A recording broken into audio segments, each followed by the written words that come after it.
my mother abandoned me when I was 3 months. I was a doorstep baby. I was left at, rest in peace, Miss Barbara, you know what I'm saying? Bless her soul. But my father was an alcoholic. He was, I'm not gonna say that he ain't shit, you know what I'm saying, because he attempted to do what he could with this situation. Mm-hmm. But he also waited until he was 40 to have me. So in this situation, there was a lot of things going on. As I hear it, prior to my biological mother passing away, it was more like a keep a brother baby type of situation. Okay. He was getting married to another woman. She thought getting pregnant was gonna keep him. He was like, let's get up out of here with that weird shit. So she had 2 other kids. She was on the run from the feds at the time. She had gotten into some shit with her ex-husband. The feds for what? I don't know. That information was never really disclosed to me because it was kind of like, that's something I don't want to relive when I did talk to her about it.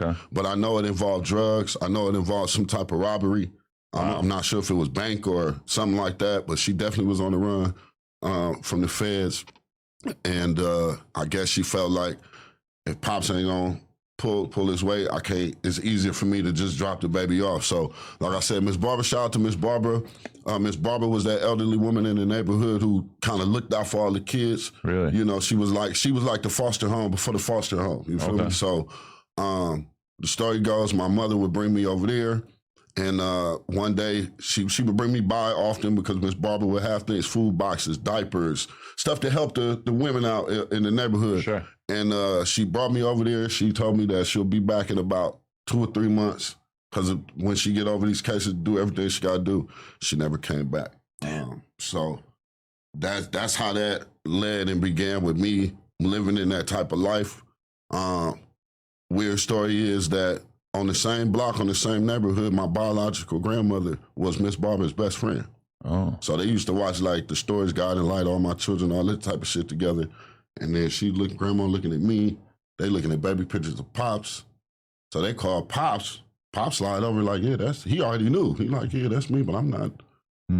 Take him back where you go, you know, type of shit. So my biological grandmother made the decision to say, no, this is blood, let me take him. But due to disruptive and dysfunctional behavior through the years at her elderly position, she wasn't able to deal with me, you know? So it was other family members didn't want to take me because of whose son I was. Okay. You know what I'm saying?